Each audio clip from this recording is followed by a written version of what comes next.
Essa aqui é o Oestcast, o podcast da Revista Oeste, certo? Até segunda ordem. Até segunda ordem. Esse aqui é o veterano Edilson Salgueiro. Muito obrigado. Já vai ganhar a medalha de boa participação. Já comprei um lote nesta mesa. E o nosso convidado de hoje é o Luiz Kawaguchi, ou é Kawaguchi? Kawaguchi, que é um jornalista de verdade. Todo mundo fala da guerra da Ucrânia, ele foi até lá. Foi ver de perto, como se fazia antigamente, né? Que agora todo mundo fica dando opinião em casa. Agora... Mas antes de comer, tudo bem com você? Tudo bem. Obrigado, é uma honra aqui participar com vocês. Foi nosso colaborador aqui, espero que um dia volte a ser de novo, com porque certeza. Era muito legal conviver com você aqui. Inclusive escrevendo sobre a Ucrânia também. De Exatamente. Lá mandei algumas matérias aqui para o Oeste também. Chegou a mandar, né, cara? Mas eu queria começar com uma declaração muito importante, cara.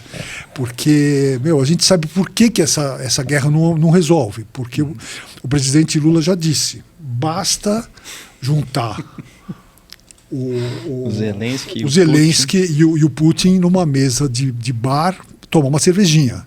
Certo? Então eu queria, em nome do programa, oferecer essa mesa aqui. Tá bom? Fique à vontade. Presidente Putin, presidente Zelensky, vocês estão convidados a vir aqui resolver.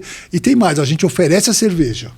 Certo? Isso aí. Diplomacia de botequim. Isso aí. A gente vai oferecer a cerveja. E se vocês se resolverem, vocês dois, por favor, embaixada da Rússia, embaixada da Ucrânia, se vocês se resolverem e acabarem com essa guerra, vocês vão ganhar uma caneca da Oeste.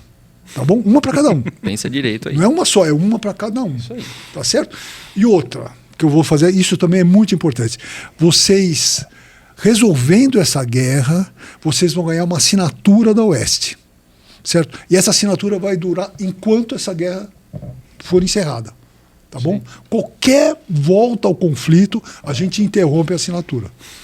Tá entendido, professor? O presidente Zelensky, presidente Putin, embaixadas, tá resolvido? Não preciso repetir mais, tá certo? Essa mesa aqui será usada para resolver a guerra na Ucrânia. Isso aí. Aliás, a guerra não, é a operação militar. E se o Lula resolver a guerra, o que ele ganha?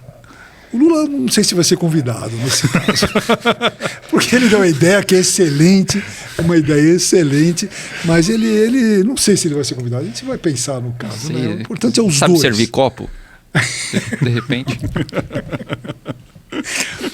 Ô Luiz, então, você foi lá, você esteve lá e eu queria começar pelo fim, cara. Quero começar assim, perguntando. Agora parece que lá está um pouco empate.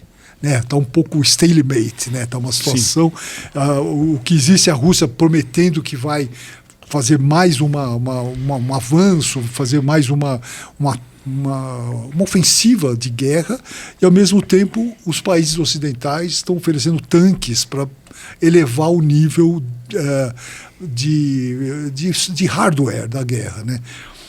E aparentemente não vai ter fim tão já, não existe qualquer possibilidade de acordo ali, né? Eu queria saber de você, o que você acha disso? Qual o futuro desse conflito?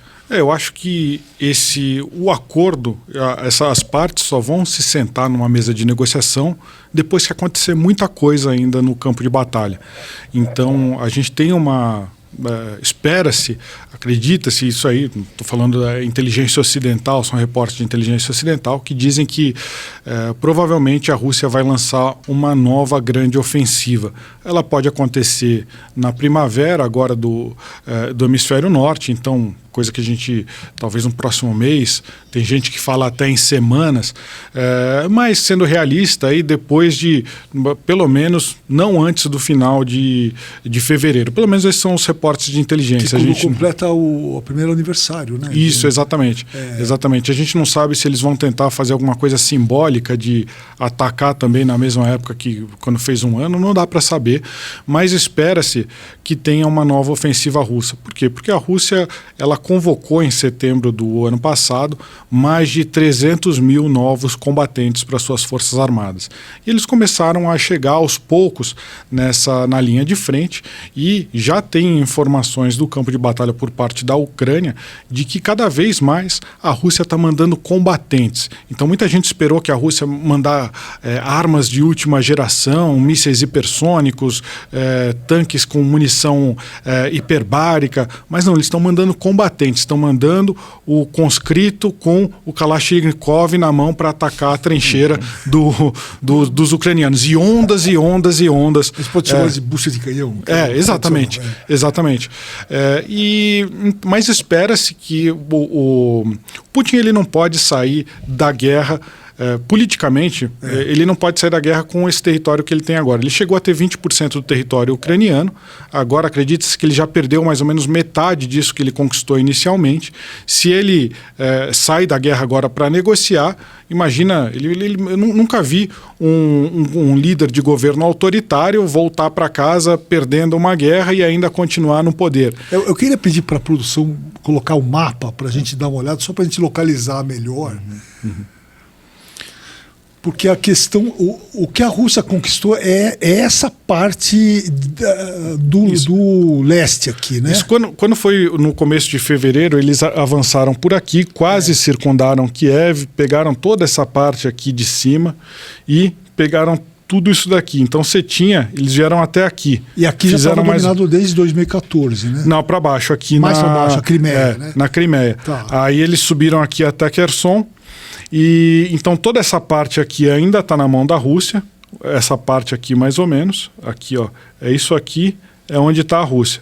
Eles tinham tudo isso daqui no começo da guerra, então eles perderam pelo menos metade do que eles já tinham conquistado em 24 de fevereiro. Não significa que é pouco, é uma grande quantidade do território ucraniano. Não estamos falando que a guerra que já foi vencida pelos ucranianos, porque expulsaram, não, muito pelo contrário. É possível que tenha essa grande ofensiva agora na primavera, e eu acho que nenhum deles... a Ucrânia não vai sentar para negociar enquanto não conseguir expulsar pelo menos os russos até onde eles estavam em 2014. Desde 2014 eles tinham a Crimeia e eles tinham uma parte aqui de Donetsk e uma parte de Luhansk, aqui nesse cantinho aqui. A Ucrânia dificilmente, depois de todo o discurso que o presidente Zelensky e o seu governo fizeram de que não iriam ceder território, então é possível que eles não vão sentar numa mesa de negociação antes da Rússia sair de todo o território ucraniano, que ela, pelo menos pré-2014, tem gente que fala que até o território na sua totalidade. E a Rússia já declarou no meio do ano passado que alguns territórios que eles conquistaram, eles têm 4 províncias que seriam territórios russos e nunca mais deixariam de ser territórios russos. Desses 4, um deles eles já perderam, a maior parte, e um deles está na totalidade, praticamente na mão da Rússia, e os outros 2 estão à metade, assim.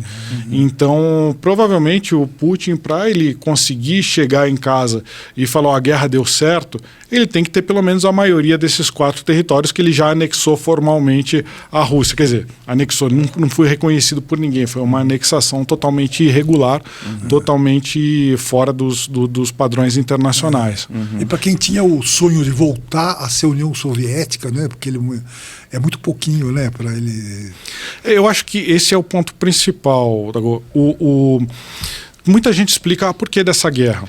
Existe a narrativa russa. A narrativa russa é a seguinte: olha, depois que acabou a União Soviética, as repúblicas que faziam parte da União Soviética se desmembraram, a Rússia perdeu a sua área de influência, o Ocidente falou que a OTAN, a Aliança Militar Ocidental, não ia se expandir mais em direção ao leste, só que se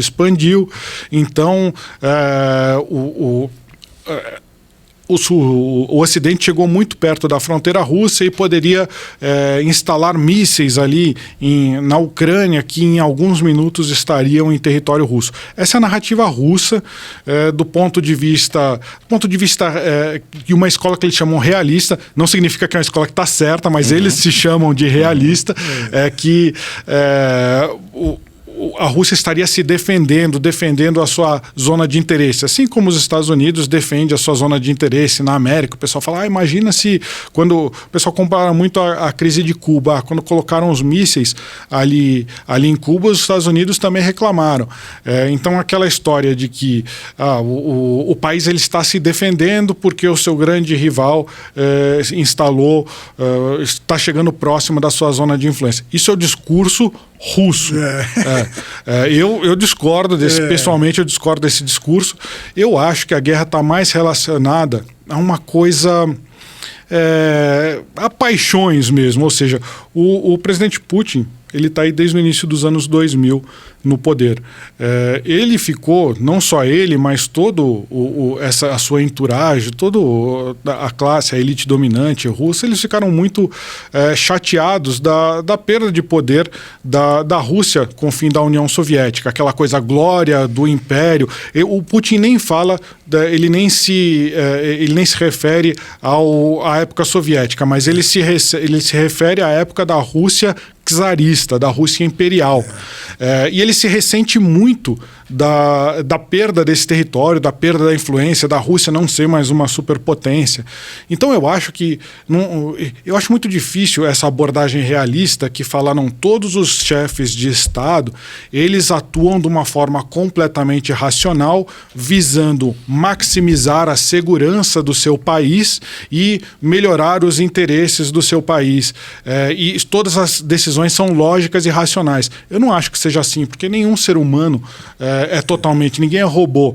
Então eu acho que as paixões, a parte cultural, ela influi muito. Sim. E eu acho que essa iniciativa da Rússia de atacar a Ucrânia foi muito aquela coisa de orgulho ferido, do tipo, nós fomos a Rússia czarista e nós queremos voltar a ter aquele poder. Mas o que eu acho engraçado, esse negócio mesmo da ameaça da OTAN, por exemplo, né? A Rússia com o Putin, me parece, eu não sou um especialista, mas eu sou um leitor o que ela oferece para o mundo hoje, né? Nem vodka mais, a Rússia oferece só terror. Ontem eu vi um vídeo que passou na TV russa, como que a Rússia podia acabar com o Reino Unido com uma única bomba que ia provocar um tsunami. Poseidon. O torpedo Poseidon. Cara, o que eles querem? O que eles oferecem para o mundo a não ser terror? Nós vamos destruir o mundo em nome da pátria. Então, mesmo esse avanço da OTAN, vamos dizer, é a pedido dos países, porque eles estão apavorados. A impressão que me dá é essa, tanto os países bálticos, né, a Polônia, está todo mundo falando, se vocês não protegerem a gente está na mão deles, né? Concordo com quase tudo, só com a parte que você falou que não é especialista, eu discordo, porque você é um grande especialista no assunto. Mas o resto eu concordo com tudo. Eu acho que sim, eu acho que a Rússia, ela tem exporta o terror se a gente falar, por exemplo, das armas. A Rússia é um grande exportador de armas. A Rússia é um grande exportador de combustíveis fósseis, de petróleo e seus derivados, gás natural. Tanto que quando o Ocidente resolveu tentar diminuir a influência da Rússia, eles aplicaram sanções e essas sanções foram direcionadas a você diminuir a capacidade da Rússia de exportar petróleo e seus derivados. Eles cortaram muito do consumo de gás, muito do petróleo que eles chamam transportado por navios. Então a Europa está tentando ficar menos dependente dessa questão do combustível fóssil da Rússia. Aí o que a Rússia fez? Começou a procurar outros clientes. E isso que deu uma sobrevida. Todo mundo achava, os analistas ocidentais achavam que a economia da Rússia ia acabar, ia afundar. Estão falando que agora nesse ano ela deve diminuir 3%. Mas não é nada comparado ao que tinha se falado aí de mais de 10%. 10%, 15%. Não aconteceu isso porque a Rússia começou a vender para outros países que não compravam tanto, como a Índia. A Índia, você tinha aí no começo da guerra, ela importava 1% do seu petróleo vinha da Rússia, aí depois começou a ser quase 20%. A China também começou a importar muito e diversos países do Sudeste Asiático, eles estão fazendo negócio com países do Oriente Médio também. No fim, essas sanções, é claro que elas atingem a Rússia, mas também tem formas de burlar. Eu acho que muito do petróleo russo acaba sendo enviado para outros países ou que refinam ou que também produzem petróleo e acaba chegando no mercado europeu, no mercado americano. Tem um lado, quem está lucrando muito com isso são os Estados Unidos, porque começou, como a Rússia parou de mandar ou diminuiu muito o seu envio de gás para a Europa, quem está fornecendo esse gás agora é os Estados Unidos para a Europa, e é o tal do shale gas, que é muito mais complicado de você exportar, é muito mais caro, porque você tem que extrair, a extração já é mais cara do que a que tem lá na Rússia. Depois você tem que colocar naqueles navios bomba, que são navios gigantescos, que você diminui eu não sei quantas vezes, mas é mais de 200 vezes você reduz o volume daquele gás para ele caber nesses navios, e depois quando ele chega no porto europeu, ele tem que passar por uma usina já no porto para voltar a ser a pressão natural do gás e entrar no sistema. Então, Estados Unidos está lucrando com isso, mas não só pela parte de energia. O modelo europeu, o modelo econômico europeu, ele estava muito relacionado, ele era muito dependente da energia barata da Rússia. Sem a energia, estamos falando principalmente da Alemanha, sem a energia barata da Rússia, em tese, você prejudica o setor privado, as empresas começam a sair da Europa. E muitas delas começaram a ir para os Estados Unidos. Aí a Europa falou, pera lá, agora você está fornecendo a nossa energia, você está pegando nossas empresas, e só a gente que está pegando o ônus e você só está lucrando, então tem uma certa tensão também entre os aliados. Mas eu acho que é isso. Você perguntou o que a Rússia exporta. Concordo, armas e terror, concordo, mas é a questão a gente não poderia deixar de falar das fontes de energia. Tem uma situação curiosa que, quando você mostrou um mapa no início do programa, você foi pelas extremidades. Isso é curioso de mostrar. Por que pelas extremidades? Por que a região portuária? Por que a indústria energética? Então, só para o espectador ter uma noção, por que exatamente essas áreas ali? Está mostrando agora? O Porto de Odessa, só dar uma situada para o espectador. Vamos falar um pouco de questão econômica. Você tem essa região aqui, é chamada de Donbás. Pega Donetsk e Luhansk. Essa é a região mais rica da Ucrânia.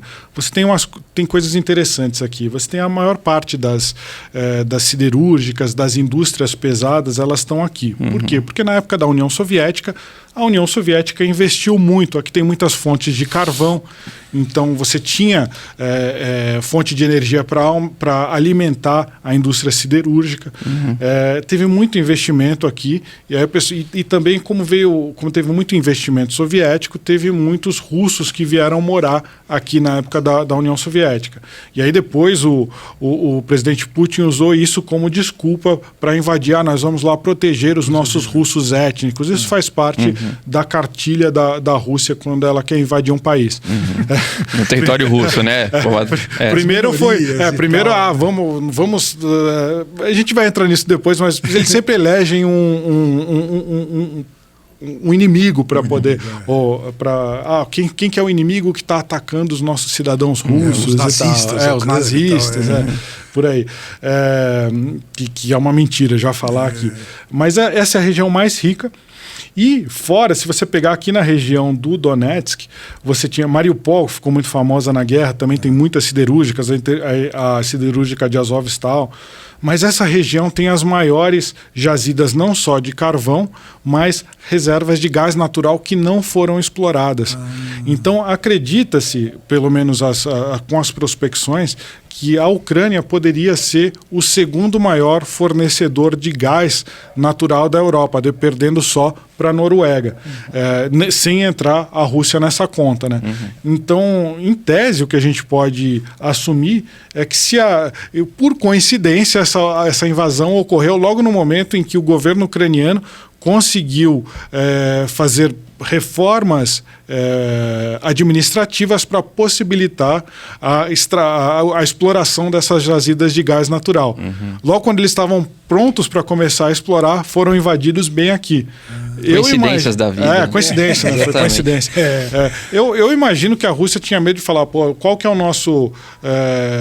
nossa fonte de renda aqui para a Europa? Pô, é o gás natural. Exatamente. Se a Ucrânia começa a explorar isso e vira o nosso concorrente, a Ucrânia já tem uma rede de tubulação de gasodutos gigantesca feita na época da União Soviética. Ela tem reservas, são construídos depósitos de gás natural subterrâneos para trazer o gás da Rússia. Imagina se eles fecham a torneira da Rússia e começam eles a exportar com toda essa rede de gasodutos que chega na Europa. Eles poderiam fazer isso, mas coincidentemente a invasão aconteceu bem quando eles estavam se preparando para fazer isso. Então é complicado. E aqui eles começaram a pegar os portos. Você tem Mariupol. Aqui é a saída para o Mediterrâneo, né? Isso, aqui você tem o Mar Negro e depois você tem o Mediterrâneo. Então, que é o medo da Rússia também ficar sem essa saída, né? Sim, aqui mais para baixo você tem a Península da Crimeia e é o único porto quente que a Rússia tem, ou seja, um porto que não congela no inverno. Porque você tem os portos no norte da Rússia, você tem os portos ali, alguma coisa mais para o Pacífico, mas você não tem portos que ela consiga chegar, por exemplo, no Mediterrâneo, no Atlântico, tão rápido. Os portos dela congelam. Então esses portos aqui no Negro, ela pode usar durante todo o ano. Então a primeira coisa que ela fez foi tomar aqui o porto de Mariupol. Tem aqui perto de Melitopol tem um porto que chama Berdiansk e tem uma série de pequenos portos aqui. Ela conseguiu chegar. Logo no começo da guerra, ela subiu aqui da Crimeia e conseguiu chegar até Kherson. E a ideia dela era fechar tudo isso daqui. Pegar Mykolaiv, você tem perto de Mykolaiv aqui você tem um grande porto e depois você tem mais Odessa e depois Chornomorsk, que são os principais portos. Então eles queriam fechar tudo aqui para asfixiar a economia ucraniana. Só que os ucranianos montaram aqui uma grande fortaleza nessa região de Mykolaiv. E aí os russos não conseguiram avançar aqui e depois começaram a ter os seus navios afundados no Mediterrâneo, no Mar Negro, perdão.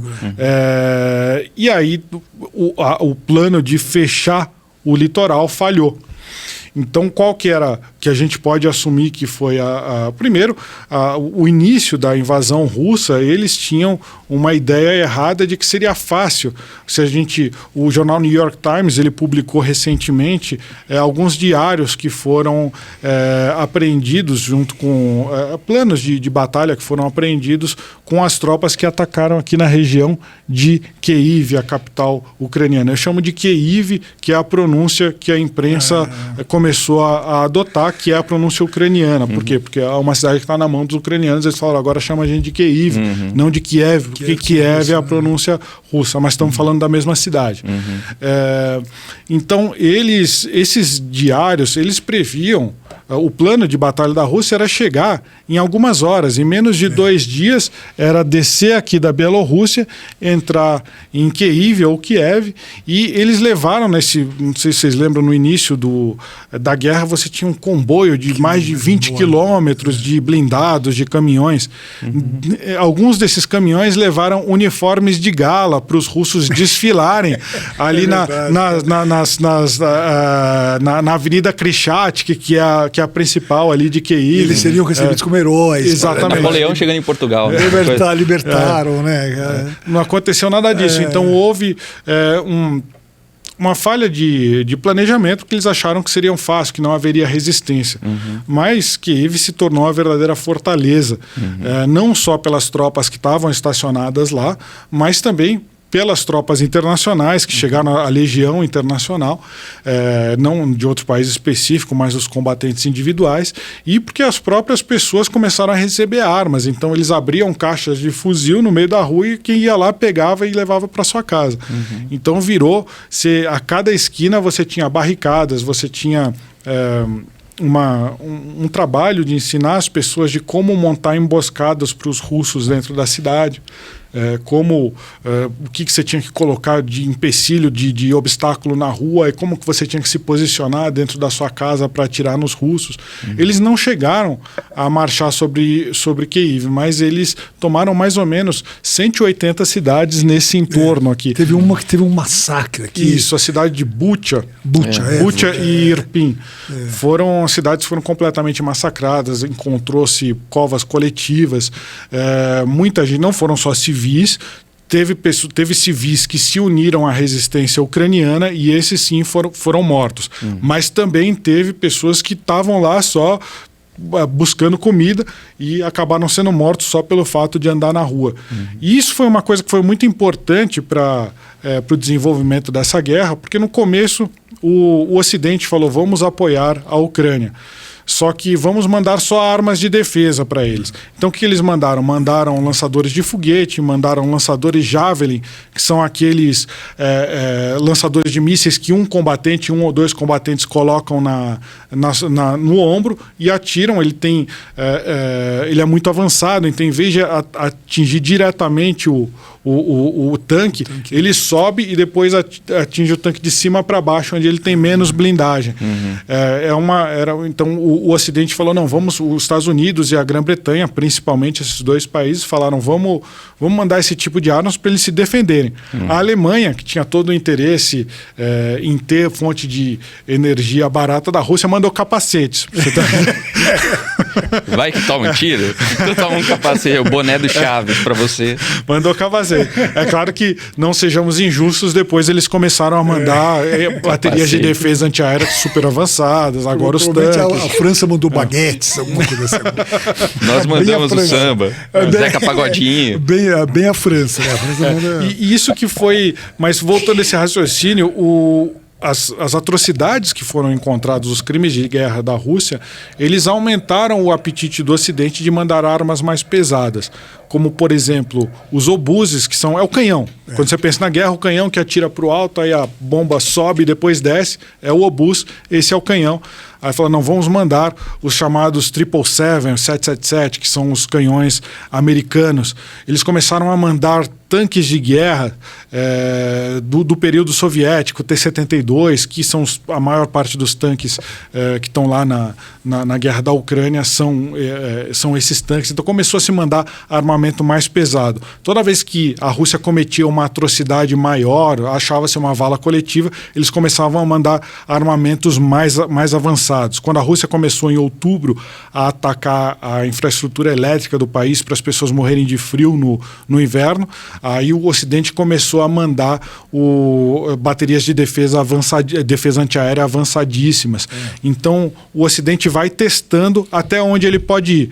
Até há poucos dias, um dos principais pedidos da Ucrânia sempre foi mandar aviões de caça. Só que o Ocidente sempre falou: não, isso daí pode causar uma reação desproporcional da Rússia, como, por exemplo, usar armamento nuclear tático, aquele que é uma bomba nuclear, só que de pequena proporção. Aí agora a Ucrânia falou: precisamos de jatos F-16 dos Estados Unidos. Os Estados Unidos falou recentemente: F-16 não, porque vai cruzar a linha. Não vai cruzar a linha onde aí a Rússia pode também extrapolar e usar armas muito mais pesadas. O grande medo do Ocidente é não fazer esse conflito se espalhar pelo resto da Europa. E a Força Aérea da Ucrânia, qual é o equipamento básico de caça? Então, eles têm MiGs e Sukhoi. Isso. Então eles são armados pela Rússia, né? E o que são esses? Só para ter uma... São caças russos. São aviões de caça. Os MiGs, eles são aviões da época da Guerra do Vietnã, para você ter uma ideia. Tá. Eles não têm aquele ultrapassados, mas peronomútil, assim. Eles são todos reformados. Tá. E eles começaram... Os Sukhoi são um pouco mais avançados, Sukhoi 35, que são aviões bem mais avançados, aí, que foram de modelo soviético também. Mas o que aconteceu? Eles começaram a fazer... Eles tinham mais ou menos 100, 110 aviões de caça quando começou. Acredita-se que agora eles já tenham perdido pelo menos metade desses aviões. Mas logo que a Rússia começou a bombardear, esses aviões começaram a decolar das suas bases. Muitos pilotos relataram até de estar decolando com a pista sendo bombardeada. Para quem já viu Top Gun 2, é aquilo ali.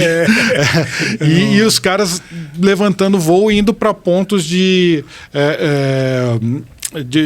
reunião depois para aeródromos menores, e eles começaram a voar abaixo do radar. Você via aviões de caça ucranianos voando tão baixo que eles chegavam a bater em placas de trânsito, para você ter uma ideia. Nossa Senhora. Para não poder. Imagina um avião voando a velocidades supersônicas logo em cima da rodovia. Por quê? Para não ser pego pelos sistemas antiaéreos da Rússia. E eles continuam voando. É um tipo de guerra que tem que ser estudada, porque eles estão com aviões de tecnologia inferior, mas eles continuam, esses aviões eles são escondidos, ninguém sabe aonde que eles ficam escondidos, mas eles levantam voo, fazem ataques e depois voltam e somem dentro do território ucraniano. Somem do radar. E eles conseguem sumir por causa desses voos a baixíssimas altitudes. A gente viu até essas fotos de... Você não chegou a ver esses aviões de baixo? Eu vi os helicópteros voando. Você tem helicópteros de ataque que eles chamam de gunship, plataforma de tiro. São helicópteros altamente armados que são feitos para atacar blindados. E eles voam assim a poucos metros acima da copa das árvores. É muito baixo. Você tem aviões de transporte de tropas voando assim a 5, 10 metros acima da linha dos prédios, assim, para não ser captado pelo radar. Olha, assim. a Rússia cometeu... Isso foi coisas que eu fui lendo em vários lugares, mas a Rússia cometeu tantos erros. Pelo que eu li, é porque o Putin está tão isolado, ele está num bunker mental e... Ele ensinou aos subalternos, ele falou, não desagradem ao chefe, ao papai, né, que eles chamam de papai, não desagradem ao papai, que hoje ele só recebe notícias falsas, né, então ele cometeu erros demais, né? Eu acho que foi por aí, principalmente no início da guerra, isso aconteceu.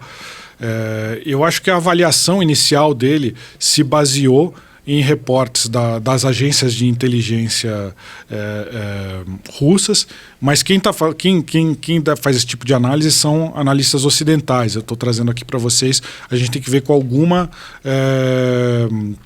ressalva, porque, enfim, eles são inimigos. Mas o que eles dizem é o seguinte: você teve toda a avaliação de inteligência que a Rússia fez para lançar a invasão foi baseada em reportes da inteligência russa altamente corrupta. Então eles escreveram, não, tá tudo dominado. Quando a gente entrar lá dentro, quando a gente entrar lá, todo mundo vai apoiar. Por quê? Porque a agência de inteligência nunca achou que eles que o Putin de fato ia invadir. Então toda aquela grana, ou uma boa parte daquela grana que ia para subornar as lideranças ucranianas, os chamados homens verdes, boinas verdes. Boinas verdes são as forças especiais, são militares que se infiltram no país inimigo e começam a cooptar as pessoas para, quando acontecer a invasão, eles ajudarem na invasão. Só que boa parte desse dinheiro para cooptar os ucranianos foi para o bolso dos corruptos russos.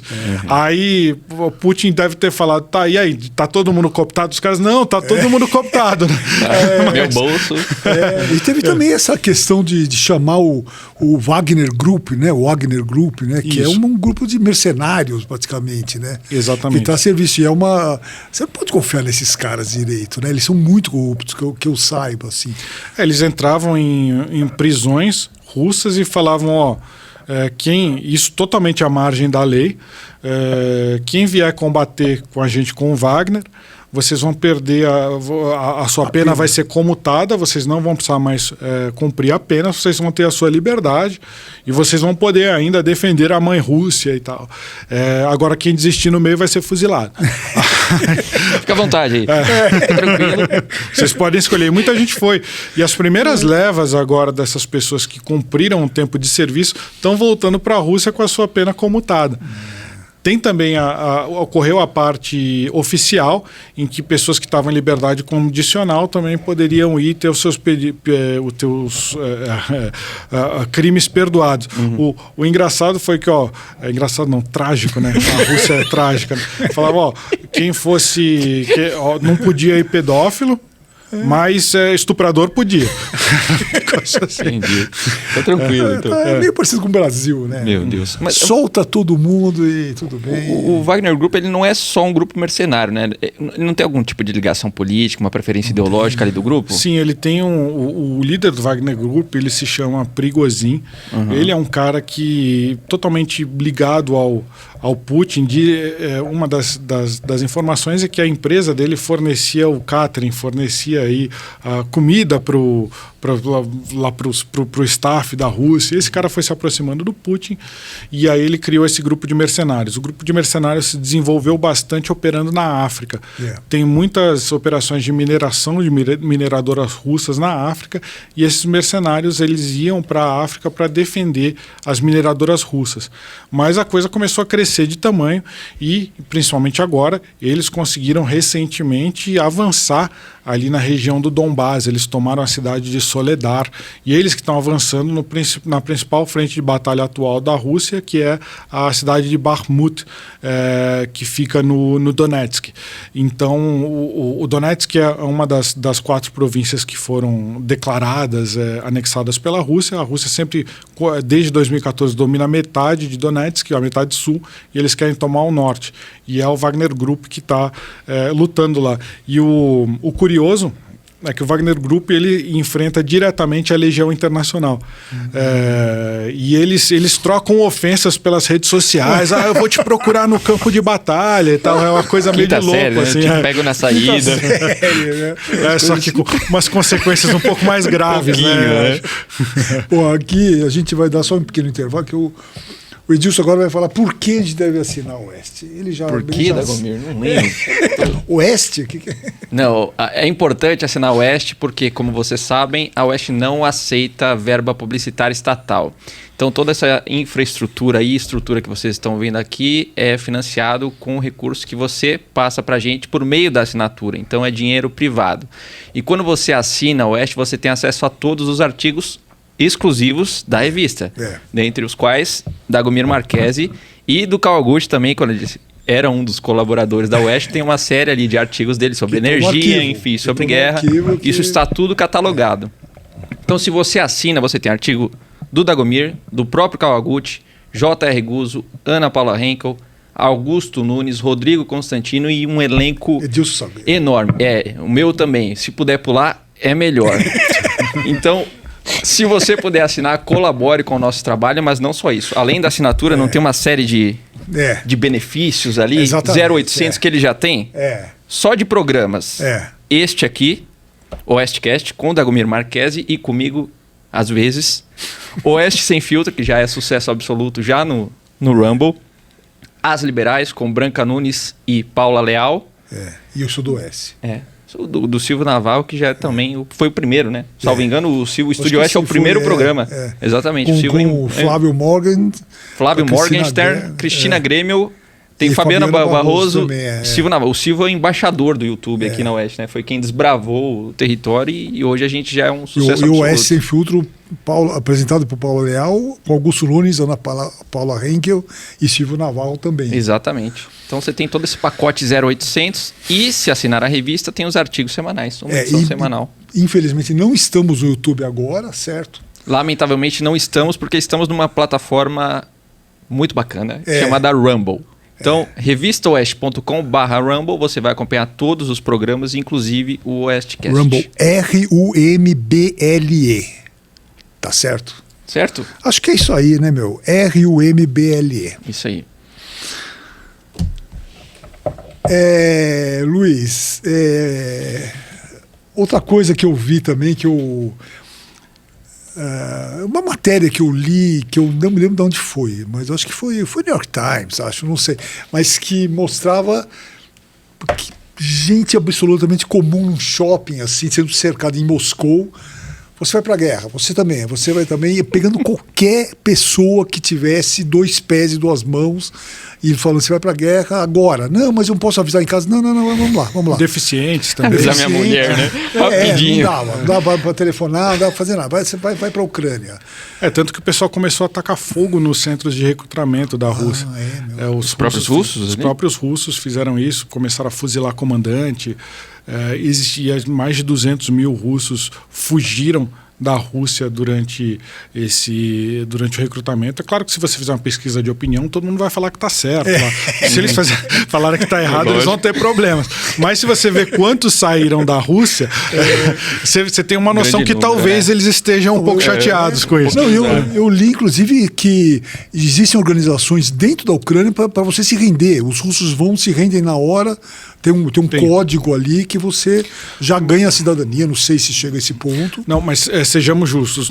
Na Ucrânia também ocorre esse recrutamento na rua. Assim, também às vezes, também. Tem vídeos que eu não presenciei isso, mas eu fui nas filas de recrutamento no começo da guerra, quando o pessoal ia lá como voluntário. Eu quero combater e tal. Até pessoal mais velho querendo combater. Mas já surgiram aí nas mídias algumas imagens comprovadas de que a Ucrânia vai em alguns vilarejos que ela está precisando, porque não é assim, vamos recrutar todo mundo em Kiev e vamos mandar para outros lugares. Eles querem formar um batalhão, por exemplo, no sul do país. Eles vão recrutar a turma aqui no sul, até porque a pessoa tem mais conhecimento daquele território e tal, e eles saem nas vilas também recrutando. Então a gente tem que ser justos nesse sentido. Eles também estão fazendo esse tipo de recrutamento. A Ucrânia começou essa guerra com 200 mil combatentes. Acredita-se, segundo a inteligência americana, o Pentágono, diz que tanto a Rússia quanto a Ucrânia já perderam cerca de 100 mil pessoas de cada lado. Nossa. E aí tem entre mortos e feridos, pessoas que não podem mais voltar a combater, capturados e tal. Então a gente está falando de pelo menos... de cada lado. De cada lado. A gente está falando em 200 mil baixas. A Ucrânia começou com 200 mil e acredita-se que agora esteja com mais ou menos 700 mil pessoas no seu exército. Então é muita gente. Nossa, muita gente. Cresceu, né? Porque os homens não podem sair do país. Verdade. O número aproximado de soldados russos não era 800 mil antes da guerra? Aí a gente está falando dos soldados na Rússia inteira. Isso. Eles tinham cerca de 900 mil. E isso podia crescer. Na verdade, são soldados que já estão recrutados, já são militares. E aí eles foram aprovando cada vez mais 330 mil e tal. Então esse número vai crescendo. Acredita-se que cresça mais por conta da entrada da Finlândia e da Suécia na OTAN. Então esse recrutamento... A Rússia endureceu muito as suas leis internas para poder convencer essas pessoas a entrarem no exército. Né? Então, o aparato de segurança ele tá muito mais forte. Mas, quando a gente fala Rússia e Ucrânia, a gente também tem que falar uma coisa. Foi muito vendido que... e eu acredito nessa versão, eu não acho que é uma coisa só da boca para fora, que o Ocidente ele foi socorrer a Ucrânia porque ele não está... os Estados Unidos não vai ser invadido pela Rússia, isso não vai acontecer, nem vai ser bombardeado pela Rússia. Só que o que está em jogo ali? É o liberalismo. Os Estados Unidos está indo lá para defender o liberalismo, a democracia. O pessoal fala, não, peraí, não é isso daí é o globalismo. Essa é famosa. O Zagomir adora o globalismo. O termo, ele é apaixonado. É aquela coisa de dividir a sociedade, né? Ou você é globalista ou você é nacionalista. Eu acho que essa é uma discussão bastante interessante pelo seguinte, você não tem... de fato, os Estados Unidos está lá defendendo um modo de vida, mas a Ucrânia também, para lutar contra a Rússia, ela está se tornando cada vez mais autoritária também. Tem uma lei marcial, os partidos políticos de oposição ao governo foram banidos. Então você tem uma forma de fazer política na Ucrânia que está cada vez mais parecida com a Rússia. Exatamente. Passou-se recentemente uma lei de controle da imprensa, de censura. Coincidência, né? Não sabemos o que é isso, né? Não sabemos. Nunca experimentamos. E tem essa questão. E falando de diplomacia, eu acho muito interessante. Até gostaria de te ouvir sobre... uma coisa que eu sempre penso essa questão da defesa do liberalismo, enquanto a Rússia fala, não, nós somos nacionalistas. E tem muito brasileiro que fala, não, o Putin também é nacionalista, que nem o Bolsonaro. Exatamente. O que você acha que é a mesma coisa, não é? Não, eu também, eu sempre converso com o Edilson e tal, porque eu acho que é uma coisa tão maluca que você acaba dando aquela volta de 180 graus, né? Porque você fala assim, não, porque eu já vi muita gente falando, não, o Putin é o herói do antiglobalismo, né? Que é os Estados Unidos e os milionários, os Soros e tal. Tudo bem, né? Eu não vou defender os Soros, nem o Bill Gates, não sei o quê. Mas aí você dá uma volta e considerar que o Putin é legal porque combate, né? Eu acho isso muito... Daqui a pouco você vai falar assim, não, contra o globalismo eu apoio a Coreia do Norte, sabe? Porque é uma virada muito grande, né? Eu acho que tem uma hora que a gente até conversou quando eu escrevi um artigo, a gente foi muito legal, a gente teve uma conversa aqui falando de que lado você tá, porque, um lado é a democracia, o outro lado é essa tirania toda, né? E aí, não sei, parece óbvio. Nunca você vai ter um lado bonzinho, outro lado mal totalmente. Você vai ter uma escolha, são sempre escolhas, né, cara? E a gente tem um país que resolveu anexar território de outro país usando a força. Estupro, foi um estupro. A última vez que isso aconteceu foi durante a Segunda Guerra Mundial. Exatamente. Eu fico pensando nisso, é só desculpe dizer, mas é assim... o Hitler tá ameaçando a Polônia, mas também os ingleses estão lá presentes com aquele imperialismo, colonialismo. É uma coisa, né, cara? Você vai falar, você vai justificar o Hitler por causa da influência. Eu acho isso, sei lá.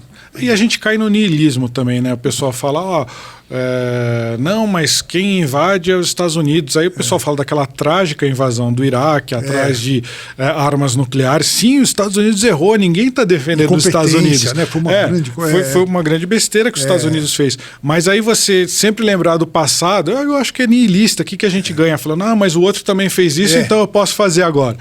Exatamente, cara, niilista, é isso mesmo. Eles acreditam, né? que a imprensa ocidental, sobretudo, é uma porta-voz dos interesses dos Estados Unidos, né? E não necessariamente.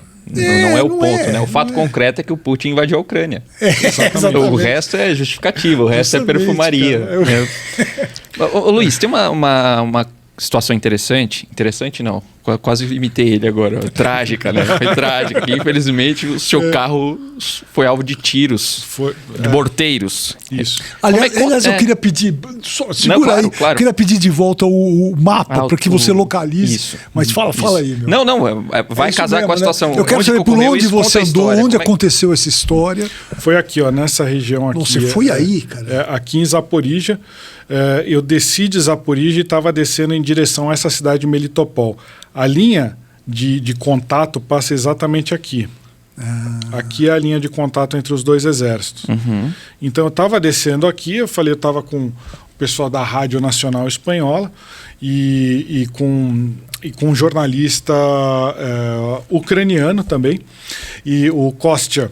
E aí a gente estava descendo e a gente falou, vamos até uma vila que é uma vila que ela está mais ou menos na terra de ninguém, que ela não é nem russa nem ucraniana. Ela está exatamente na área que é bombardeada, então tinha muita gente que usava exatamente essa estradinha aqui para tentar fugir de Melitopol, civis, eu estou falando, né? Eles tentavam pegar essa estradinha para vir para Zaporizhia e ficar em segurança, ficar no lado ucraniano. A gente falou, vamos tentar chegar para entrevistar as pessoas que estão entre o fogo cruzado. Aí pegamos um carro, que era um carro blindado, e nos fomos passando de posto de controle em posto de controle. Aí até teve quando a gente passou do último posto de controle, praticamente um dos últimos, né, um dos soldados falou, olha, daqui para frente a gente não tem como garantir a segurança de vocês, a gente não tem como proteger vocês. É por conta e risco. Vocês querem ir mesmo, a gente não aconselha, hein? Aí o jornalista espanhol que estava comigo, ele era mais experiente em cobertura de guerra, ele falou, não, tá tranquilo, a gente não vai chegar na linha de contato. O pessoal da inteligência russa, né? Tranquilo. Não, mas ele... ótimo. Aí ele falou, não, vamos chegar ali na zona 0, mas a gente não vai chegar onde estão os russos. Aí ele, não, tudo bem. Aí começamos descendo, né? Começamos a ir, era um vale completamente vazio. E aí você começa a ver alguns indícios, assim, você vai andando na rua e tem tipo um buraco na rua com um míssil cravado, assim. Tipo, poxa, meu Deus. Aí o carro vai desviando disso, aí você vai vendo cada vez mais trincheiras ucranianas, elas ficando cada vez mais fortes. Algumas trincheiras até com tanques enterrados, assim, junto com as trincheiras. Armamento muito pesado. A gente passou por essa última trincheira pesadíssima, né? Com obuses, com tanques de guerra. Perdão, obuses não, com tanque de guerra e com metralhadoras pesadas. E passamos com o carro, aí começamos a ver cada vez mais marca de bombas que caíram no asfalto, né? Mas na hora você não liga, você fala... Quando que isso aqui caiu? Você não pensa que pode ter caído há pouco tempo. Você fala, isso aqui está aqui há muito tempo, né?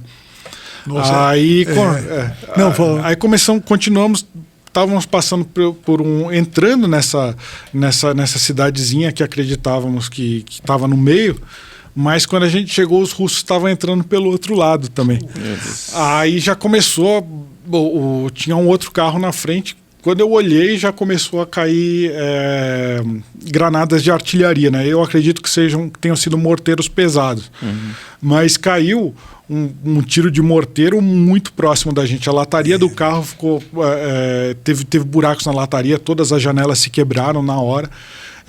Aí o Kostya, que era o Konstantin, o jornalista ucraniano, ele teve presença de espírito, ele dirigiu em direção às explosões. Porque depois ele me explicou, ele falou, não, eles vão calibrar as próximas explosões para frente, porque eles não acertaram a gente, então eles vão calibrar para frente, então a gente tem que dirigir em direção da onde eles estão indo, porque o artilheiro vai mirar lá para frente, e isso aconteceu. Aí a gente conseguiu ir para frente, embicou numa vielinha, desceu do carro e ficou deitado no chão perto de uma parede. Aí foi mais ou menos 1 hora de bombardeio. Você via as explosões assim, tentando achar... Isso, foi gravado, né? Você caído no chão. É terrível. É uma sensação que eu não aconselho a ninguém. É bem desagradável. Pode ir pra guerra, mas... Nossa, cara. Aí... Você não chegou a ficar ferido? Assim? Não, graças a Deus, nenhum de nós. O carro ficou bastante detonado, mas a sorte é que o carro ainda andava. Aí a gente estava deitado no chão. Aí eu estava falando com o Kostya e com outro jornalista, aí a gente falou, eu nunca tinha passado por essa situação, o ucraniano já tinha passado, porque ele já tinha sido do exército ucraniano. Eu falei, se a gente voltar a pé? Ele falou, não, porque se a gente voltar a pé, a gente vai passar por dentro do campo minado, pode não ser uma boa ideia, né? Aí... Melhor não. Eu falo, vamos fazer o seguinte, quando parar o bombardeio, se o nosso carro não for atingido até o final do bombardeio, a gente vai entrar no carro e vai sair dirigindo como se não houvesse amanhã, sem olhar para trás. Mas por outro caminho. Pelo mesmo caminho. Pelo mesmo caminho. Era o único caminho de volta, porque o resto era campo minado. Aí ficou assim uns 10 minutos sem cair nenhuma granada de artilharia. A gente foi bem devagarzinho, entrou no carro sem fazer barulho, o carro ligou e a gente voltou assim exatamente como se não houvesse amanhã. E aí não foram alvo novamente? Não, aí eles não bombardearam. Uma identificação press Tinha, exatamente. Não adianta. Inclusive em russo, escrito imprensa em russo. Mas a imprensa é alvo lá, né? A imprensa é alvo. Isso inclusive foi registrado aí como um ataque à imprensa pelos Jornalistas Sem Fronteiras, né? A gente tá lá, o nome dos 3 lá. Mas é porque é imprensa ou porque de repente o cara não consegue identificar? Você só coloca um adesivo no carro que é imprensa, ele não vai saber se você é um militar ucraniano. Eu acho que eles não estão preocupados em identificar. Eles veem um carro chegando, eles também estavam avançando do outro lado. E aí miraram na gente. Assim, foi uma coisa de 5 metros, assim, o primeiro morteiro. Aí depois você via que o morteiro estava tentando achar a gente. Tinha também uma guarnição ucraniana próxima. Sim. Eles deviam estar procurando a guarnição ucraniana. E você via que o morteiro caía bem próximo da guarnição. E como a gente estava próximo deles, o negócio as explosões iam cada vez se aproximando. E assim, voa terra, estilhaços e terra preta, e aquele cheiro de material explosivo, né? E o que você pensou na hora, cara? Pergunta clássica. Quando você estava curioso, deitado né? no chão ali. A iminência da morte. Não, você fica pensando, o que eu vou fazer para sair daqui? Aí, e se acaba num... qual que seria a primeira... o jornalista pensar, vou tentar filmar. Mas é difícil, porque é antinatural isso. A primeira coisa que você quer fazer é se proteger. Você não pensa, vou filmar e tal. Então é bastante limitado o que eu consegui pegar de imagens da hora, porque você fica muito preocupado, né? Claro. Eu acho que tem até jornalistas que depois se viciam nesse tipo de adrenalina. Eu espero não me viciar. É verdade. Vício esquisito, né, Dabu? Não, mas é verdade. Mesmo entre militares também, que você não consegue mais viver em paz, né? Assim, paz. O cara gosta do literalmente, caos. Começa a adrenalina vai. Aí você vai normalizando uma vez essas situações. Eu estava recentemente agora na cidade de Kramatorsk, no Donbass. Kramatorsk é a principal concentração de tropas ucranianas para defender o Donbass. E aí eu estava com esse mesmo jornalista ucraniano que estava trabalhando comigo lá, e a gente estava num hotelzinho. Era, na verdade, uma casa de 2 andares. E aí eu estava indo dormir, aí dá uma explosão que chacoalha a casa inteira. Assim, não sei se foi uma granada de artilharia, mas provavelmente foi um foguete que caiu pela intensidade. E aí você acordei, saí correndo, de pijama ainda. Aí saí correndo pelo hotel para ver o que as pessoas estavam fazendo, porque não tinha abrigo antiaéreo, era uma casa pequenininha, né? Eu falei, as pessoas vão procurar um porão, alguma coisa. Aí eu olhei e estava todo mundo dormindo. Tudo normal. Aí eu falei, caramba, né? Aí voltei pro meu quarto e fui dormir. Falei, não tem muito o que fazer, né? Aí no dia seguinte fui falar com os ucranianos, né? Eu falei, mas vocês viram a explosão de ontem? Aí eles falaram, não se preocupa. Você só se preocupa se o cachorro latir e se o alarme dos carros ele começar a apitar, porque aí significa que a explosão foi a menos de 500 metros da gente. Meu Deus do céu. Eu falei, ok, mas aconteceu tudo isso. Aí, aconteceu, nem ouvimos. Os caras dormindo sono profundo. Mas assim, é uma curiosidade. A minha experiência de correspondente de guerra foi jogar War. Foi o máximo que eu consegui. O grande vencedor. Eu peguei muito do Dinka, me lembro de do Dinka. Mas eu queria saber, uma curiosidade que todo mundo acho que deve ter, qual é a rotina de um correspondente de guerra? O que você fez? Você chegou lá na Ucrânia, você primeiro foi para Polônia, né?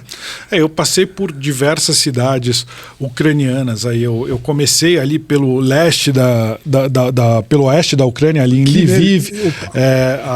Que aqui é o ponto de entrada, né? Exatamente. Foi até a entrada foi uma coisa bastante curiosa, porque tinha trens, foi logo no começo da guerra. A gente lembra que mais de 7 milhões de pessoas saíram da Ucrânia como refugiadas. Então eu fiz amizade com um combatente da Legião Internacional que estava entrando. A gente foi para uma estação de trem polonesa e aí falou, mas como que faz, como que entra? Aí chegou um voluntário polonês, ele falou o seguinte, tem um trem que ele vem todo dia e vem lotado de mulheres e crianças, porque os homens não podem sair, e eles vão sair pela plataforma 3 ali. Vocês vão pela plataforma, quando todo mundo sair, vocês entram no trem e não fala nada, só entra lá dentro e vai. Aí ninguém vai perguntar nada para vocês. Aí a gente, tá bom, né? E a gente estava dormindo dentro da estação, a estação lotada, congelado do lado de fora, né? Neve. E a gente, centenas de pessoas de refugiados, dormimos na estação. No dia seguinte de manhã chegou o trem. E aí a gente entrou no trem, era só a gente, outros combatentes e mantimentos sendo levados para dentro da Ucrânia. Ninguém querendo entrar, né? Aí começa a crescer aquela tensão, né? A gente desceu em Lviv e falou, por enquanto tudo bem. Botamos o pé para fora da estação, começou a sirene de ataque aéreo, né? Ele falou, nossa senhora. Mas depois você vai normalizando, depois você nem liga mais para sirene de ataque aéreo. Aí você já tinha um capacete? Não tinha nada. Tinha nada. Tinha uma malinha tinha só a minha câmera só. Câmera e aí pasta de dente. Aí eu fui adquirindo capacete, colete lá dentro da Ucrânia. E aí comecei ali em Lviv, depois comecei a a experimentar, né? Aqui estava tudo dominado, então não dava para chegar aqui. O meu amigo que era combatente, ele já foi de trem aqui direto para Kyiv. Eu fiquei bastante tempo operando em Lviv, depois desci aqui para Odessa, então no caminho passei aqui por Vinícius, né? Veneza, Ternopol, Vinícius. São quantos quilômetros, Luiz? De Lviv até Odessa? Eu acho que deve ter uns 1.000 e... Nossa Senhora. 1.000 e poucos quilômetros. Eu não tenho essa informação de cabeça, viagem mas demora enorme. o dia inteiro de carro, assim. De carro, isso que eu ia falar, estava de carro aí já. Aí depois de Odessa, subi aqui para... foi logo... Odessa foi atacada e no dia seguinte as tropas russas saíram daqui. Aí um dia depois que as tropas russas saíram de Kyiv, eu consegui subir aqui para Bucha. Você chegou a entrar, é mesmo. É. Eu entrei logo depois da retirada de Bucha. Depois vim fazendo aqui Jitomir, Rivne, Lutsk, fiquei sempre nesse ponto. Aí depois que a guerra começou a evoluir, as tropas russas começaram a vir para cá, aí eu desci para Zaporizhia. Que aqui fica aquela usina nuclear que foi bombardeada e tudo. Ela é a maior da Europa? É a maior da Europa. E aí fiquei bastante tempo operando aqui. Aí depois voltei para que eu fiz 2 viagens, né, para a Ucrânia. Na viagem seguinte eu fiz Kyiv, que foi quando a Rússia começou a bombardear a infraestrutura elétrica. Depois desci, fiquei baseado muito tempo em Odessa. Aí vim para Mykolaiv, que era a frente de batalha. E aí quando Kherson foi libertada em novembro, eu vim para Kherson, logo no dia seguinte, 3 dias depois da libertação, quando o presidente Zelensky foi lá e deu uma entrevista para a imprensa sobre o bombardeio. Assim, foi bem marcante isso, né? Ele em praça pública, isso é todo mundo fala, o Zelensky é um fantoche do Ocidente, mas ele vai em campo aberto, a cidade estava sob bombardeio e ele foi lá, ele é o alvo prioritário. E mostrou a cara, ficou lá 10, 15 minutos dando entrevista e depois sumiu de novo. Não saiu do país, né? Não saiu do país. Isso deu um status político para ele muito grande. Ele pode não ser o estadista que chegaram a comparar ele a Winston Churchill, mas... Aí é uma ofensa, pessoal, calma. Calma. Mas também não dá para tirar o mérito dele também, né? Que ele ficou lá. Aí depois aqui quando Kherson foi liberado, eu vim para a região aqui de Poltava, Kharkiv. Kharkiv tinha sido liberada e vim aqui para o norte de Donetsk, aqui na cidade de Kramatorsk, e fiz toda essa região aqui que ainda está na mão da e tem gente Ucrânia. que acha, Luiz ficou no hotel lá, ficou lá escrevendo. Mentirinha, né? Mentirinha, né, meu? E daí eu fiz questão que você falasse o que você fez, porque você pegou. Mas tem uma coisa que é parecida com a tropa. A tropa militar, ela fica dias marchando para ter um dia de combate, assim. É mais ou menos essa a lógica do jornalista. Você fica dentro das cidades onde você está relativamente mais protegido. Minha mãe falava que não, falava, mas pode cair um míssil. Pode, mas... Pode, mas também não pode. Não, pode cair um míssil, como caíram vários, assim. Mas você não está tão exposto quanto na linha de frente. Aí você faz algumas incursões à linha de frente, que nem eu fiz em Mykolaiv, que nem eu fiz em Zaporizhia, que nem eu fiz em Bakhmut. Então você vai, passa o dia na linha de frente, depois você volta para uma posição um pouco mais protegida. Porque os jornalistas não são combatentes, a gente não tem arma para se defender, a gente é um alvo ali, né? A Rússia não respeita jornalistas. Então, quanto menos tempo você está na linha de frente, mais seguro você está. E todos os jornalistas fazem isso. Quer dizer, tem um ou outro que ficam morando ali na linha de frente, que é um trabalho mais perigoso, mas isso também requer muito dinheiro, também que não é a realidade da imprensa brasileira também. Né? Então, e você em Bucha, né? Que chama, você chegou a ver alguns sinais do massacre? Tudo completamente destruído. Você vê casas incendiadas, corpos coletivas. As covas eu não cheguei, eu peguei as imagens depois, mas não cheguei a ir às covas coletivas. Quando eu cheguei nessa região, os corpos já tinham sido devidamente retirados, mas quando eu entrei em Bucha ainda havia corpos pelo chão ainda. Ainda havia, não muitos, porque eles vão retirando, mas você vê. E fora a destruição, volta e meia você chegava, via depois, às vezes estava andando pela estrada e vinha uma fogueira gigantesca, chegava perto, era uma refinaria que tinha sido destruída pela Rússia, pelos mísseis. O som do míssil é muito inquietante, você escuta como se fosse um avião a jato passando e depois você escuta uma explosão abafada e o chão treme, é uma coisa, as janelas tremem, assim, quando começa é muito impressionante, assim, é muito, a sua adrenalina sobe na hora, assim, é muito, quando a cidade que você está sendo bombardeada por mísseis. E você chegou a ver ataque a Kiev, no caso. Você chegou a ver ataques à população civil e tudo? A gente, quando começa o ataque aéreo, você corre para os abrigos, você corre para debaixo da terra. Aí quando você sai, quando eles dão um ataque para falar, eles dão uma sirene para falar que começou o ataque, aí você corre para baixo da terra. Que é geralmente metrô. É metrô ou porões mesmo. E aí depois eles dão outra sirene, também vem pelo celular, aí você pode sair. Aí quando você sai, você vê a área que foi destruída. Mas eu, pelo menos, para me preservar, durante o ataque aéreo, eu procurava não estar na rua, né? Que é um pouco para questão de segurança. Mas você vai acompanhando as sirenes, você escuta os barulhos das coisas. Uma vez eu estava em Odessa. Aí nesse dia não teve sirene, então eu estava no jardim, era um dia que tinha feito um pouco mais de sol, devia estar uns 15 graus, assim.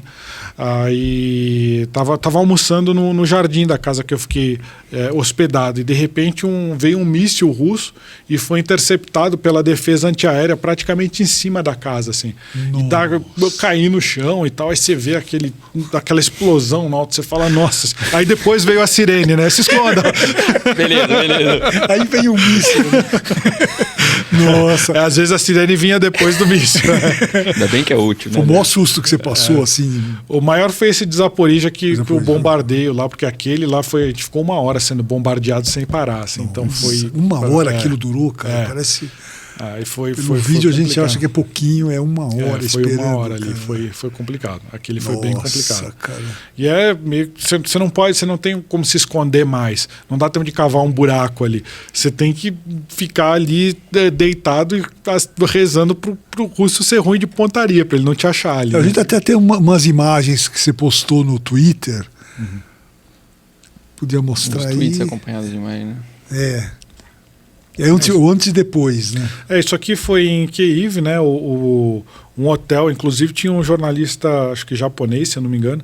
Ele estava nesse hotel, caiu um míssil, ele ficou gravemente ferido, né? Então, é essa questão meio de sorte, né? Você está lá no seu hotel, é recomendado que você desça sempre para os níveis mais baixos. Eu não sei em que parte ele estava, mas quem estava aqui em cima dançou, né? É bem complicado. Mas né? assim, a ideia, pegando um hotel como esse funciona mais ou menos normalmente assim? Não, a cidade funciona. A cidade, inclusive, há um estímulo das autoridades para que o país continue funcionando, porque senão a sua economia afunda. Então, a ideia é assim, as lojas não podem ficar abertas durante o ataque aéreo, elas fecham. Sim. Até tem gente que reclama, fala, pô, mas fechou por causa do ataque aéreo. Aí fica na fila na frente da porta, assim, é uma coisa meio de louco, assim, né? Mas você tem uma economia de guerra, você tem uma característica muito marcante é que as mulheres assumiram muitas funções dos homens na economia. E a economia continua girando, os hotéis continuam funcionando. Você tem no começo, quando eu fui no começo da guerra, você não achava em Kiev, você não achava nada aberto, nada. Tinha umas vendinhas que funcionavam nos porões e você conseguia comprar alimento, e alguns hotéis funcionando praticamente para receber os jornalistas. Sim. Era só isso que tinha. Barricadas em Kiev inteira. Isso eu estou falando de final de março, mais ou menos. Quando eu fui já em outubro, você tinha já o comércio funcionando, fora dos ataques aéreos, você tinha restaurantes funcionando, você tinha supermercados. As pessoas tinha até algumas escolas reabrindo, então as pessoas estavam levando uma vida relativamente normal.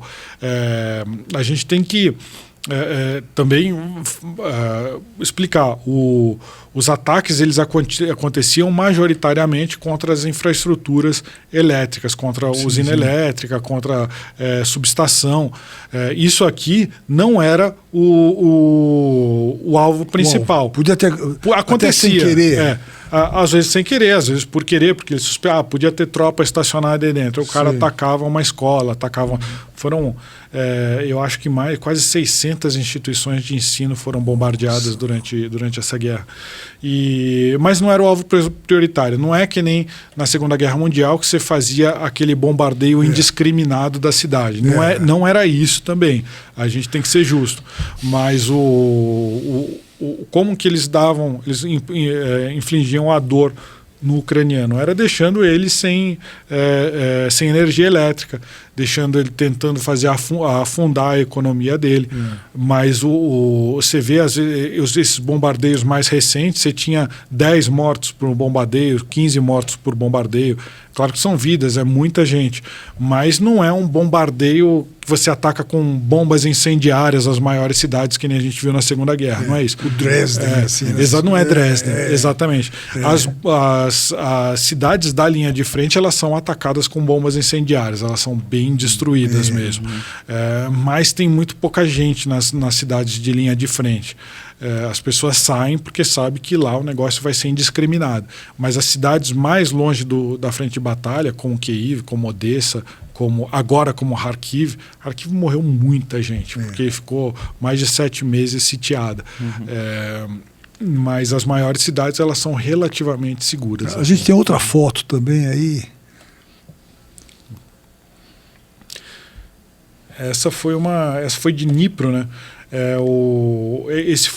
Ela teve grande repercussão porque foi um conjunto residencial que foi destruído, aí morreram bastantes pessoas, né, junto com os ataques à infraestrutura, principalmente depois que o Ocidente falou que ia mandar tanques pesados, os tanques de batalha. A Rússia começou a apertar mais o ataque à infraestrutura, a alvos civis.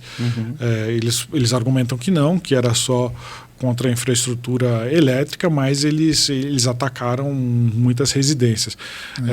A gente não pode ser ingênuo também de achar que eles atacam as residências só porque eles gostam de fazer isso. Existem alguns prédios residenciais que os militares tiram as pessoas lá de dentro e colocam militares lá dentro. Por quê? Porque ele não vai ficar no quartel, porque a Rússia já sabe onde é o quartel. Um alvo fácil. Então eles entram em prédios civis e ficam lá escondidos. Então, por isso que às vezes os prédios são bombardeados. Mas a Rússia não está muito preocupada se o militar está lá dentro ou não. E não está muito preocupada se, por exemplo, você pega um prédio desses, se tivesse um apartamento ou 2 apartamentos em que tivesse algumas unidades militares, tinha outros apartamentos que tinha civis lá dentro e foi todo mundo para o vinagre, né? É complicado. Então, só uma dúvida em geral, assim. Pelo que você descreveu, da primeira vez houve algum tipo de problema com o comércio. Isso chegou a enfrentar uma escassez geral, no que diz respeito à alimentação, higiene pessoal? Como é que foi isso? Você tinha que receber... O país recebia muitas doações externas, muitos alimentos. Teve muita gente que deixou as suas casas só com a roupa do corpo, não teve tempo de pegar, teve tempo de pegar documento. Você via muitas pessoas correndo com... geralmente com pequenas malas, ou gente só com a roupa do corpo segurando um animal de estimação, um cachorrinho, um gato e tal, ia para centros de voluntários. Essas pessoas eram extremamente dependentes de ajuda humanitária. A população local, que ainda estava dentro das suas casas, a população de estrangeiros, conseguia chegar a alguns mercados que funcionavam algumas horas do dia, que você conseguia ir lá e comprar mantimentos. Mas existia uma economia de guerra, no sentido de os preços subiram muito no início da guerra, depois a economia começou a se estabilizar um pouco. Mas teve uma queda do valor da moeda, teve você ia numa loja para comprar alguma coisa, falava, às vezes ainda tinha lá um preço, eu quero tal coisa. Não, esse é o preço pré-guerra, deixa eu ver qual que é o preço durante a guerra. O Sarney do leste europeu. Internet, cara. tinha como funcionar aquele esquema do Elon Musk lá, que ele tentou... Então, a internet ela funcionou muito bem no início da guerra, mas ela começou a funcionar mal a partir de outubro do ano passado, de 22, porque com a infraestrutura elétrica sendo destruída, as torres de internet começaram a parar de funcionar. Então, você tinha apagões em que você não conseguia, às vezes era 3, 4 dias sem ter energia elétrica dentro da cidade. E eu tinha que andar com lanterna. Existiam alguns lugares que você conseguia sinal de internet por linha fixa, se essas casas tivessem geradores de geradores a diesel. Então o governo montou alguns pontos para os jornalistas irem, que tinha a internet disponível durante algumas horas do dia. Então fazia as minhas filmagens e tal, aí ia para esse local para transmitir. Linha fixa é colocar aquele cabo de telefone? Não, eles no centro de imprensa tinha Wi-Fi, mas não dependia das antenas de celulares. Sim. Então você conseguia ter uma conexão. Mas era um Wi-Fi interno da casa, assim. Isso, como se fosse o Wi-Fi interno. Mas depois que começou o bombardeio à infraestrutura elétrica, ficou muito difícil. Você ter a conexão, que era ótima, começou a ficar muito complicada. E nas cidades da linha de frente a conexão era zero. E aí você tinha algumas fontes de internet satelital, essa dos... eu não vi fazer grande diferença na maior parte do país a rede do Elon Musk. Mas em algumas cidades onde havia zero conexão, era possível, eles instalavam uma antena em praça pública que se conectava com esses satélites do Starlink, e aí aquela antena retransmitia para aquela praça. Então ia todo mundo para a praça para acessar a internet. Você via assim, centenas de pessoas acessando para conseguir pegar notícia dos parentes em outras cidades, em outros lugares. Porque as cidades de linha de frente ficavam completamente isoladas, né? Então, já que a gente já está chegando aí perto do final, voltando à primeira pergunta, não tem muita saída próxima, então, pelo que você está falando. Eu acho que tem coisa para acontecer no campo de batalha. Acho que tem a temida ofensiva da Rússia agora na primavera. Eles vão tentar pegar a maior quantidade de território que eles conseguirem, para, se tiver que de fato negociar, eles vão ter mais com o que negociar. Esperava-se que os ucranianos continuassem pressionando os russos durante o inverno, mas isso não aconteceu. Então eles estão muito dependentes agora dos novos envios de armas. Então não existe... a Ucrânia só vai sentar na mesa de negociação se a Rússia sair completamente do seu território. Se a Rússia fizer isso, o governo Putin está ameaçado, então eles não vão fazer isso. Então não tem como negociar agora, tem que evoluir ainda no campo de batalha, para aí ter uma negociação séria, consistente. Mas não dá para durar para sempre. A economia russa ela é resiliente, mas ela é resiliente até certo ponto. Por exemplo, ela se baseia muito na exportação de petróleo. Vai chegar uma hora que a prospecção de novos poços de petróleo ou até equipamentos para extração de petróleo, ela depende do Ocidente e ela tem sanções. Ela não tem tecnologia crucial para fazer exploração de petróleo. Ela consegue manter o que está funcionando, mas ela não vai conseguir peças de reposição ou vai ter que contrabandear peças de reposição. Então é bastante complicado para eles. Por outro lado, tem outro horizonte temporal. Você tem os russos acreditam que, de repente, no ano que vem, mudando o perfil do governo americano, um governo mais ao estilo Trump, mais isolacionista, talvez você diminua o apetite dos Estados Unidos de continuar fornecendo finanças e armamento para a Ucrânia. Só os Estados Unidos colocaram, no ano passado, mais de 100 bilhões de dólares na Ucrânia. Isso eu diria que não chega a 20% do orçamento militar dos Estados Unidos para um ano. Então, não é um dinheiro baixo, mas também não é uma coisa que vai mudar o rumo da economia americana. Eles têm fôlego para continuar fazendo isso. Mas um governo mais Trump ou similar, eles podem... Esse apoio para para a Ucrânia, ele pode diminuir e aí a guerra mudar, não acabar, mas mudar de perfil. Eu duvido que eles sentem para um acordo de paz. Eu acho que se acabar o apoio ocidental, a Ucrânia transforma a sua guerra numa guerra de guerrilha.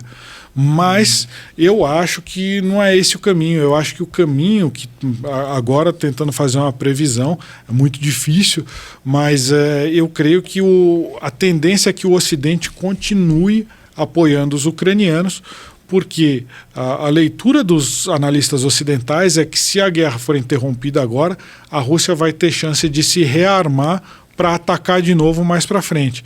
Então é melhor que eles consigam acabar com a capacidade da Rússia de atacar outros países nesse momento,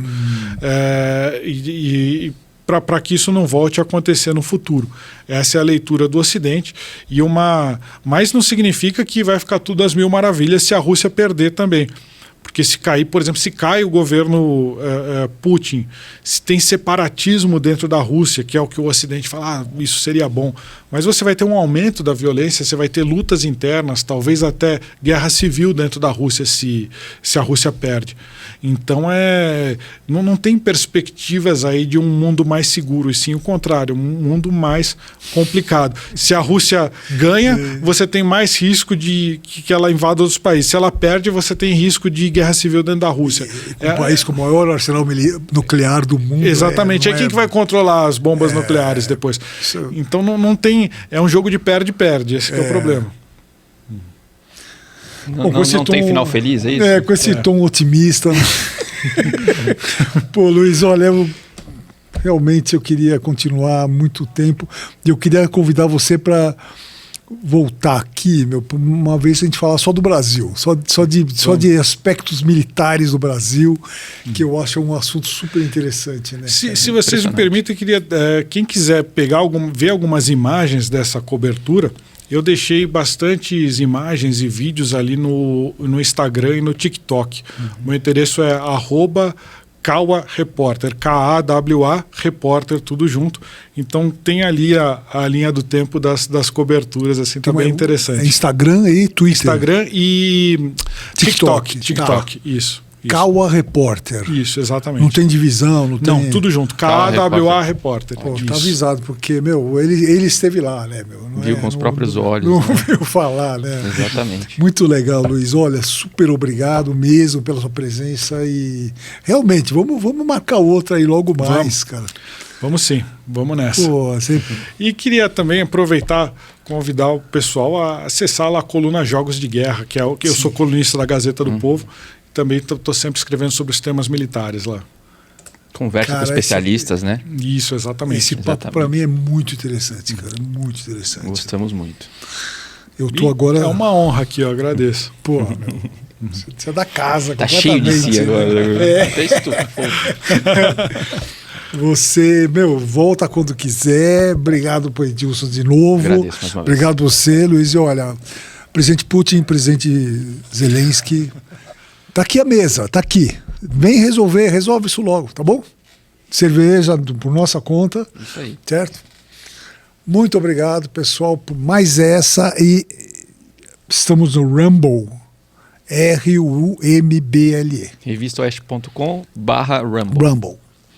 Obrigado, pessoal. Roda a vinheta. Tchagaran, tchá, tchá, tchá, tchá.